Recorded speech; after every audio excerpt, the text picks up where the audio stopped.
توکلت علیک یا رب العالمین۔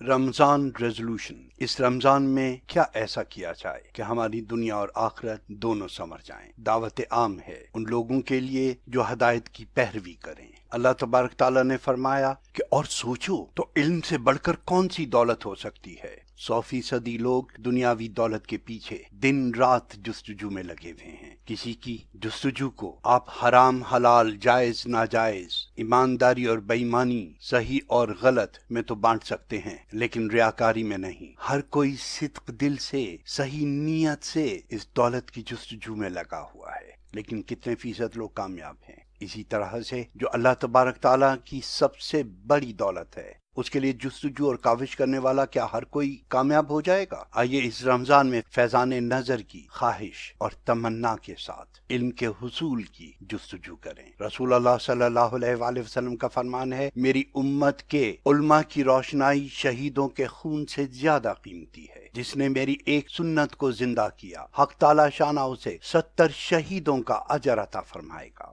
ہمیں 70 بار زندہ ہو کر اللہ کی راہ میں جان دینے کی ضرورت نہیں۔ آئیے سنت محمدی صلی اللہ علیہ وآلہ وسلم کو زندہ کریں۔ سنت کیسے زندہ ہوتی ہے؟ خود اختیار کرنے اور کم سے کم کسی ایک کو سکھا دینے سے۔ ہم خوش نصیب ہیں، ہمارے ارد گرد بچے ہیں، چھوٹے ہیں، تو اگر کسی اور پر ہمارا حوصلہ نہیں پڑتا تو کم از کم بچوں کو تو سکھا سکتے ہیں۔ بلغ انی انہ کان آیا، لوگوں کو بتاؤ خواہ ایک جملہ ہی کیوں نہ ہو۔ دین کا ایک مسئلہ سیکھنے یا سکھانے پر 1000 رات کی نفلی عبادت سے زیادہ کے ثواب کا وعدہ ہے، اور اگر یہ عمل رمضان میں کیا جائے تو اللہ کا وعدہ ہے کہ وہ 70 اور جتنا اس سے زیادہ چاہے اس کی منشا ہے۔ تو آئیے آج میں آپ کو ایک ایسی دعوت دیتا ہوں جو صیغۂ راز میں رہی، اب تک آنکھوں کے سامنے رہی، لیکن شاید اس کا وقت نہیں تھا کہ وہ اس طرح سے آشکار ہو سکے جس طرح سے آج یہ میرا پیغام آپ سب تک پہنچ رہا ہے۔ رمضان کے دنوں میں روزے کے ساتھ وہ کون سی عبادت ہے جو اتنی سہل ہو، اتنی آسان ہو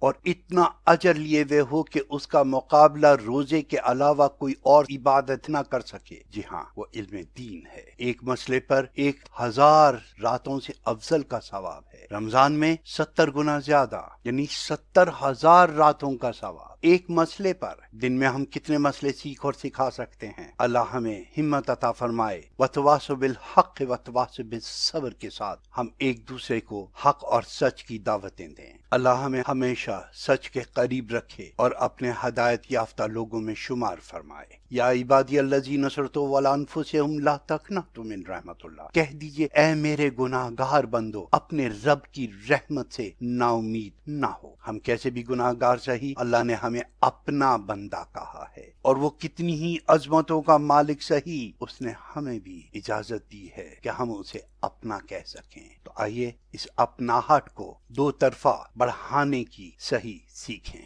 اللہ پاکستان اور پاکستان کے حامیوں کو اپنے حفظ و امان میں رکھے۔ السلام علیکم۔